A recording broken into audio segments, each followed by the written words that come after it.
E aí, bom dia! Se todos estejam bem? Creio que sim, né? Estamos aí iniciando um mês e será um mês extraordinariamente abençoado por Deus para as nossas vidas, um mês de vitória.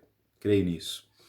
E venho compartilhar com vocês um texto que realmente Deus tem falado no meu coração. Está em Juízes, no capítulo 16. A partir do verso de 28 eu vou estar lendo para vocês, mas também logo estarei lendo no início do versículo do capítulo 13 para vocês terem uma noção do que nós vamos compartilhar aqui hoje. E vamos estar falando de quem? De Sansão. Sansão foi um juiz de Israel, um homem de Deus, separado por Deus para um propósito do qual, mesmo com toda a sua desobediência, não foi frustrado, porque os planos de Deus não podem ser frustrados. A partir do versículo 28 do capítulo 16 de Juízes diz o seguinte: Sansão clamou ao Senhor e disse: Senhor Deus, peço-te que te lembres de mim e dai-me força só esta vez. Ó Deus, para que me vingue dos filisteus ao menos por um dos meus olhos. Abraçou-se, pois, Sansão com as duas colunas do meio em que se sustinha a casa e fez força sobre elas, e com a mão direita em uma e com a mão esquerda em outra, e disse: Morra eu com os filisteus.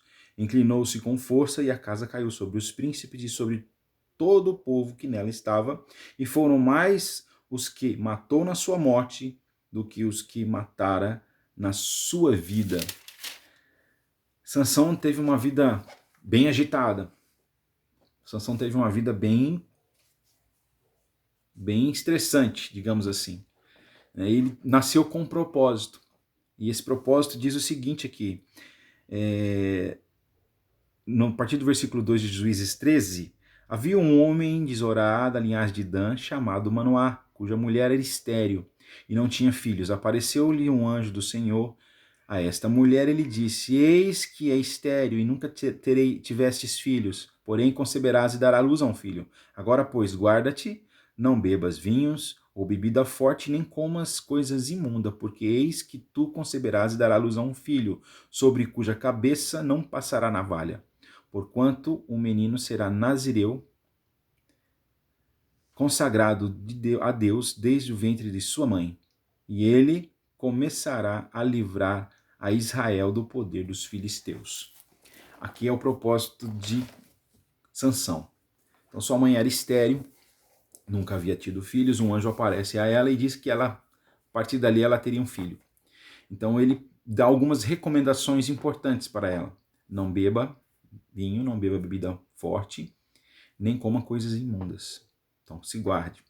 Você dará luz a um filho cuja cabeça não passará navalhas. E ele também não poderia beber, não poderia comer coisas imundas e não poderia cortar seu cabelo. É engraçado que Sansão veio com esse propósito. E Deus fala para ela que ele seria o homem, o juiz, digamos assim, que livraria as pessoas, né, o povo de Deus, das mãos dos filisteus. Então ali era um povo inimigo que tinha cativado o povo filisteu, o povo de Israel, né, porque o povo havia pecado lá atrás. Então eles estavam saindo aqui de um juízo de 40 anos, né, de um jugo de 40 anos. Eles estavam escravizados há 40 anos já. E Sansão seria a libertação deles, seria a liberdade, seria um homem que traria a liberdade ao povo de Israel. Só que no decorrer da sua história a gente vê que, infelizmente, Sansão fez tudo aquilo que o anjo pediu para que não houvesse em sua vida. Ele comeu coisas imundas, bebeu coisas, bebidas, né, vinhos e bebida forte, e ele também tocou em cadáveres. Então a gente vai ver, se vocês pegarem para ler do capítulo 13 até o capítulo 16, vocês vão ver a história dele. Né? Esses capítulos narram a narrativa da história de Sansão. Suas vitórias, suas derrotas, enfim. A gente viu que ali no decorrer do tempo ele fez tudo aquilo que ele não era para ter feito. Ele se misturou com o povo de outra terra, casou com mulheres de outra terra, foi traído por essa mulher. Né? Dalila, infelizmente, o traiu por conta da pressão dos seus líderes, né? do filho dos filisteus, a qual ela fazia parte. E Deus usou tremendamente ele. E ele teve grandes lutas, grandes vitórias, mas contudo a sua vida foi transtornada. E isso lhe custou a vida. Porque, como eu havia dito, os planos de Deus não podem ser frustrados. Ele nasceu com um propósito. Deus havia colocado em seu coração que este homem livraria o povo. E este homem livrou o povo.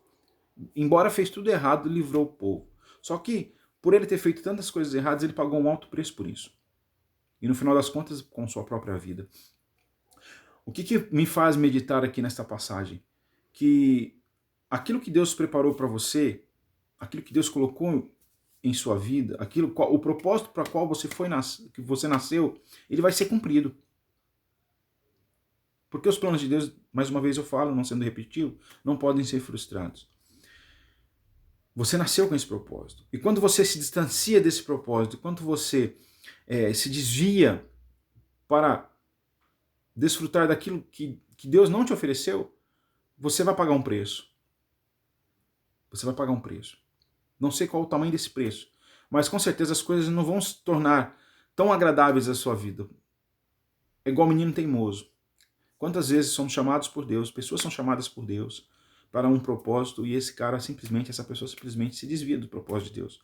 Ela começa a passar grandes dificuldades, seja psicológica, emocional, enfim, financeira, eu não sei. Todo mundo tem as suas dificuldades. E quando nós nos afastamos desse propósito alinhado com Deus, realmente há um preço muito caro a ser pago. Você está disposto a pagar esse preço? Sansão pagou um preço muito caro. E você está disposto a pagar o preço que ele pagou? A história dele está aí para nós, para nos mostrar o quão é difícil viver longe do propósito de Deus. Eu faço questão que você faça essa leitura e você vai ver todas as coisas que ele fez, tudo aquilo que ele fez de errado e tudo aquilo que ele conduziu de forma equivocada. Mas no fim de tudo, este homem foi traído pela sua esposa, da qual ele havia casado com a mulher do povo inimigo dele, coisas que Deus não queria.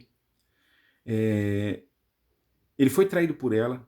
Então, durante a sua vida, ele bebeu comeu coisas impuras, bebeu bebidas que não era para ele ter bebido, porque ele era separado por Deus. E no final de tudo, a navalha foi passada sobre sua cabeça. Foi onde tirou a sua força. Então, ele foi cativo. Né? Furaram-se os olhos, vazaram-se os olhos dele. Ele ficou muito tempo ali rodando moinho e pagou um preço muito caro. E quando chegou numa grande festa ali daquele povo, ele foi chamado para divertir as pessoas. Onde está a sua força? Então, assim, ao fato de que ele estava sendo afrontado ali naquele momento, mas quem de fato estava sendo afrontado ali? Era o próprio Deus, porque Deus o havia separado. Mas Sansão cumpriu aquilo que Deus havia determinado em sua vida. Enfim, ele acabou com aquele povo. A Bíblia narrou aqui, nós lemos que ele matou mais em sua morte do que na vida toda. Ele realmente derrubou sobre a cabeça dos filisteus o seu próprio teto. E com isso, muitos foram mortos. Todos que ali estavam foram mortos. E esse povo provavelmente foi desfeito. Então, assim, o cativo acabou. E o povo de Israel foi libertado por eles. Então, independentemente dos caminhos que você escolhe para você, no final, o propósito de Deus vai ser cumprido em sua vida. Então, pensa com carinho. Olha realmente quais os propósitos de Deus para você. Eu tenho certeza que o que Deus tem para você é grandioso, mas não procure pagar o preço muito alto. Não procure distanciar da presença de Deus. Não faça isso. Porque eu creio que se Sansão tivesse feito direitinho o que havia se determinado sobre sua vida, realmente seria diferente o final. Ele acabaria com os filisteus, porque esse era o propósito, com certeza. Mas eu acredito que o sofrimento que ele teve durante toda a sua vida seria diferente. Tá? Então essa oração que eu quero deixar para você hoje, essa meditação que eu quero deixar para você hoje, que você pense nisso. Qual o seu propósito? Para que Deus te chamou? Cumpra isso. Mas cumpra dentro das determinações do próprio Deus. Tá certo? Então, um forte abraço para você. Tenha uma semana abençoada. Se isso faz sentido para você, curta, compartilhe, tá? Clique aí no sininho aí, se inscreva no nosso canal para que possamos estar sempre trazendo para vocês novas mensagens, tá bom? Deus abençoe vocês. Um grande abraço. Fique com Deus.